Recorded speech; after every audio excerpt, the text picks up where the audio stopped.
Hi hello നമസ്കാരം എല്ലാവർക്കും നമസ്കാരം. സിൻസീസ് ഗാർഡനിലേക്ക് സ്വാഗതം. എല്ലാവരും എന്നാ പറയുന്നു, സുഖമായിട്ടിരിക്കുന്നു കരുതുന്നു. ഓണമൊക്കെ കഴിഞ്ഞ് അതിൻ്റെ ആലസ്യത്തിലിരിക്കുകയായിരിക്കും. എല്ലാവരും ഓണമൊക്കെ അടിപിടിച്ച് പൊളിച്ചെന്ന് കരുതുന്നു. എല്ലാവരും വീട്ടിൽ ഫാമിലിയോട് കൂടി, കൊറോണ കാരണം അധികം പുറത്തൊന്നും പോകാൻ പറ്റാത്തതുകൊണ്ട് എല്ലാവരും വീട്ടിൽ തന്നെ കൂടി കാണുമെന്ന് കരുതുന്നു. എല്ലാവരും സേഫായിട്ടിരിക്കുക. ഇന്ന് നമ്മൾ ചെയ്യാൻ പോകുന്നത് എളുപ്പത്തിലുണ്ടാക്കാവുന്ന, എന്നും നമ്മൾ പല പല വിഭവങ്ങൾ ഉണ്ടാക്കണമല്ലോ ബ്രേക്ക്ഫാസ്റ്റിന്. എല്ലാവരും തന്നെ വീട്ടിലുണ്ട്, ഇപ്പോൾ ലോക്ക്ഡൗൺ ആണ്. അപ്പം നമുക്ക് ബ്രേക്ക്ഫാസ്റ്റ് ഉണ്ടാക്കാൻ പറ്റിയ, എളുപ്പത്തിലുണ്ടാക്കാൻ പറ്റിയ ഒരു സാധനമാണ് കാണിക്കാൻ പോകുന്നത്. നമ്മൾ ഓട്സ് ഉണ്ടെങ്കിൽ നമ്മൾ സാധാരണ ചെയ്യുന്ന ഓട്സ് കഞ്ഞി ഉണ്ടാക്കും. ഓട്സ് കഞ്ഞി കുടിച്ച് മടുത്തു പോയെങ്കിൽ ഇനി നമുക്ക് ഓട്സ് കൊണ്ട് പുട്ടുണ്ടാക്കി നോക്കാം. വളരെ എളുപ്പമാണ്. നമ്മൾ സാധാരണ പുട്ടുണ്ടാക്കുന്നത് പോലെ തന്നെ. ഒരു കാര്യം, നമ്മൾ ഇതുപോലെ ഹോൾ ഓട്സ് ആണ് നമ്മൾ മേടിക്കുന്നുണ്ടെങ്കിൽ, ഇവിടെ ഇരിക്കുന്നത് ഹോൾ ഓട്സ് ആണ്. നമുക്ക് നുറുങ്ങിയ ഓട്സ് ഇവിടെ മേടിക്കാൻ കിട്ടുമല്ലോ. അപ്പോൾ ഹോൾ ഓട്സ് ആണെങ്കിൽ നമ്മൾ ജസ്റ്റ് ഈ മിക്സിക്കകത്ത് നമ്മളൊന്ന് പൊടിച്ചെടുക്കണം, ഒന്ന് ചെറുതായിട്ട്. വലുതായിട്ട് എടുത്താലും കുഴപ്പമൊന്നുമില്ല, പക്ഷെ അത് കടിച്ച് ഇച്ചിരി ബുദ്ധിമുട്ടായിരിക്കും കടിച്ച് തിന്നാൻ വേണ്ടി. അത്രേ ഉള്ളൂ കാര്യം.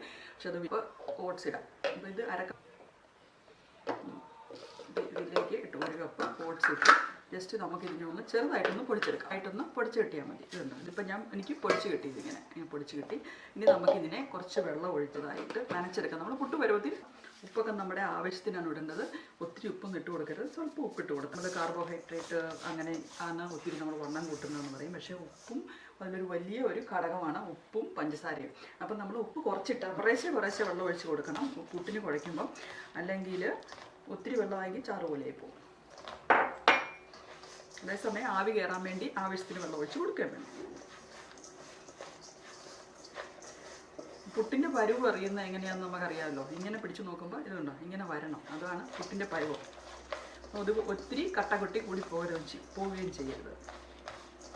ഈ കുറ്റി നിറയ്ക്കാം. അതിനുവേണ്ടി പുട്ടിൻ്റെ ഇടയ്ക്ക് തേങ്ങ എന്ന് പറയത്തില്ലേ, അതുപോലെ പുട്ടിൻ്റെ ഇടയ്ക്ക് തേങ്ങ ഇടണം. അപ്പം നമ്മൾ ആദ്യമേ തന്നെ പുട്ടിന് ഇതുപോലെ ഒരു ചില്ലുണ്ടല്ലോ പുട്ടിന്, അപ്പം ചില്ലിടുക.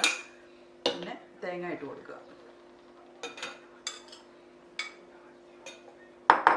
ഞാൻ എപ്പോഴും 3 കഷ്ണമായിട്ടാണ് ഉണ്ടാക്കുന്നത്. നമുക്ക് 2 കഷ്ണമായിട്ടാണെങ്കിലും ഉണ്ടാക്കാം.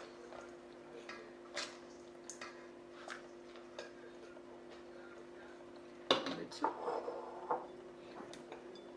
തേങ്ങ ഇട്ട് കൊടുക്കാം.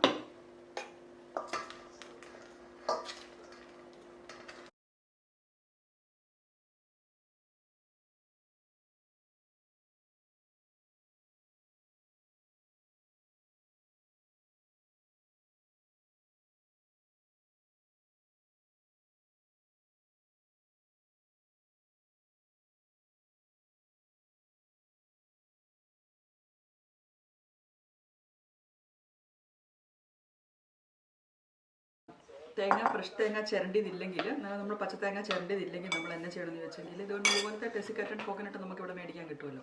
അപ്പോൾ ആ ഡെസിക്കേറ്റഡ് കോക്കനട്ട് എടുത്തിട്ട് അതിൻ്റെ അകത്തേക്ക് കുറച്ച് വെള്ളം ഒഴിച്ച് കൊടുക്കണം. എന്നിട്ട് നമ്മളൊന്ന് കുതുക്കണം. കുറച്ച് വെള്ളം ഒഴിച്ച് കൊടുത്ത് ഒന്ന് കുതിർത്തിട്ട് വേണം ഇതിൻ്റെ ഇടയിലിടാൻ കേട്ടോ. ഇപ്പം നിങ്ങളെ കാണിക്കാൻ വേണ്ടി ഞാനിതൊന്ന് കുതിർത്ത്, പച്ചത്തേങ്ങ ഇട്ടാണെങ്കിൽ എപ്പോഴും നല്ല രുചി പച്ചത്തേങ്ങയ്ക്കാണ്, നമുക്കറിയാമല്ലോ. അപ്പം അത് മേടിച്ചില്ലെങ്കിൽ നമ്മൾ ഇതുപോലെ ഇങ്ങനെ ഒന്ന് കുതിർത്തെടുക്കണം. എന്നിട്ട് വേണം നമ്മൾ ഇതിൻ്റെ അകത്തേക്ക് ഇട്ട് വയ്ക്കാൻ കേട്ടോ. അപ്പോൾ അതായിട്ട് നമുക്കുണ്ടാക്കാം.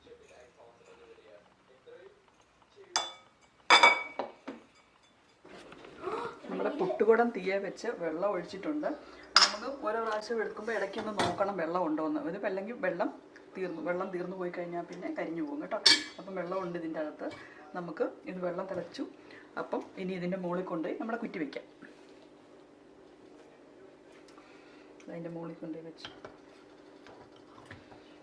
ഇനി തീ കൂടുതലിട്ട് കൊടുക്കാം. ഒരു 2 മിനിറ്റ് 3 മിനിറ്റ് കഴിയുമ്പോൾ തിളച്ച വെള്ളം ആയതുകൊണ്ട് പെട്ടെന്ന് തന്നെ ഇതിൻ്റെ അകത്ത് ആവി കയറും കേട്ടോ.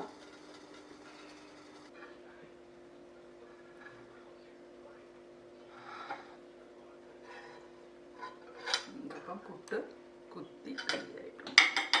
അപ്പം നമ്മുടെ ഹെൽത്തി ഓട്സ് പുട്ട് ഇവിടെ റെഡി ആയിട്ടിരിക്കും. വെച്ച് നോക്കുക. ഇത് വളരെ എളുപ്പത്തിൽ ഉണ്ടാക്കാൻ പറ്റുന്നതാണ്. നിങ്ങളുണ്ടാക്കി നോക്കുക.